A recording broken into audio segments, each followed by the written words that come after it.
Hello বন্ধুরা, welcome back to my channel. আজকে আমি বানাতে চলেছি খুবই টেস্টি এবং হেলদি বেলের শরবত। এই গ্রীষ্মের প্রচণ্ড গরমে এই বেলের শরবত খেলে কিন্তু আমাদের প্রাণ ঠান্ডা হয়ে যায়। এই বেলের শরবতটা আজ আমি খুব সহজভাবে বানিয়ে দেখাবো। আপনারা যদি আমার চ্যানেলে নতুন হয়ে থাকেন তাহলে অবশ্যই কিন্তু সাবস্ক্রাইব করে দেবেন। সবার প্রথমে আমি একটা বেলকে ধুয়ে এটাকে ফাটিয়ে নেব। বেলটা ফাটিয়ে টুকরো টুকরো করে নিয়েছি। এবার আমি এটা থেকে যে বেলের শাঁসটা আছে সেটা একটা চামচের সাহায্যে বের করে রেখেছি। এটার মধ্যে যে আঠাগুলো ছিল সেটাও আমি বের করেছি। আপনারা চাইলে ওটা না বের করতেও পারেন, অসুবিধা নেই। এরপর আমি একটু জল দেব। এটাকে এইভাবে চটকে নিলে এর মধ্যে যে শক্ত দানাগুলো থাকে সেগুলো কিন্তু ভেঙে টুকরো হয়ে যাবে। আর আমি কিন্তু এখানে ঠান্ডা জল ইউজ করেছি, আপনারা চাইলে কিন্তু নর্মাল ওয়াটারও ইউজ করতে পারেন। এইভাবে হাতের সাহায্যে এটাকে চটকে নিলে বেলের যে পিউরিটা তৈরি হবে সেটা কিন্তু খুব স্মুথ হবে। এখন আমার বেলের যে শাঁসটা ছিল সেটা ভালোভাবে চটকানো হয়ে গেছে। এবার আমি হাতে মুঠি করে এর মধ্যে যে বেলের আঁশ বা যে বীজগুলো আছে সেগুলো এইভাবে ছেঁকে নেব। এই একইভাবে কিন্তু কয়েকবার ছেঁকে নিতে হবে।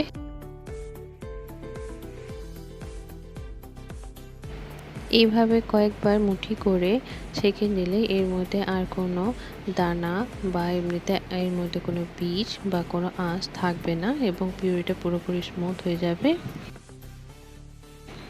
এই বেলের শরবত খাওয়ার সময় যখন মুখের মধ্যে মোটা দানা ঠেকলে সেটা কিন্তু মোটেই ভালো লাগে না। তাই এই একইভাবে কিন্তু আমি এর মধ্যে থেকে সব দানাগুলো আর আঁশগুলো বের করে নিচ্ছি।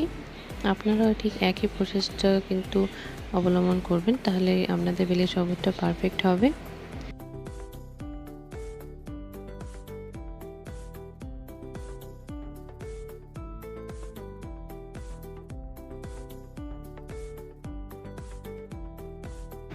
এখন কিন্তু আমার বেলের পিউরিটা পুরোপুরি রেডি হয়ে গেছে। এবার আমি একটা মিক্সচার মেশিনের জার নিয়েছি, এর মধ্যে আমি বেলের পিউরিটা দিয়ে দিচ্ছি। আর আমি এর মধ্যে দিয়ে দিচ্ছি 1 কাপের মতো চিনিটা আপনারা কিন্তু আপনাদের স্বাদ অনুসারে দেবেন। এখন বেলের শাঁসটা ভালোভাবে ব্লেন্ড করা হয়ে গিয়েছে। এবার আমি এটাকে একটা পাত্রে ঢেলে নিচ্ছি। এখন আমি এর মধ্যে অ্যাড করে দেব 3 গ্লাসের মতো ঠান্ডা জল এবং এটাকে একটু ভালোভাবে মেখে নেব জলের সাথে।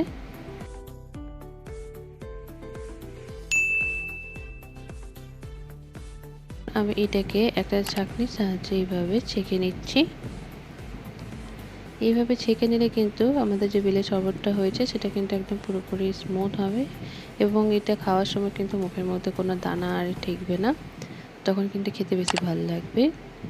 এখন আমার বেলের শরবতটা পুরোপুরি রেডি হয়ে গিয়েছে। এবার আমি এটাকে সার্ভ করে দিচ্ছি। দেখতেই পাচ্ছেন আমার এই বেলের শরবতটা কতটা পারফেক্ট হয়েছে। গরমের দিনে কিন্তু এই বেলের শরবতটা খুবই উপকারী এবং এটি বানানো খুব সহজ। আর এর উপরে কিন্তু আমি দিয়ে দিচ্ছি একটু বিট লবণ। আশা করি আমার এই রেসিপিটি আপনাদের ভালো লেগেছে। ভালো লেগে থাকলে অবশ্যই কিন্তু লাইক, কমেন্ট এবং সাবস্ক্রাইব করতে ভুলবেন না। আর ভিডিওটি দেখার জন্য কিন্তু অসংখ্য ধন্যবাদ।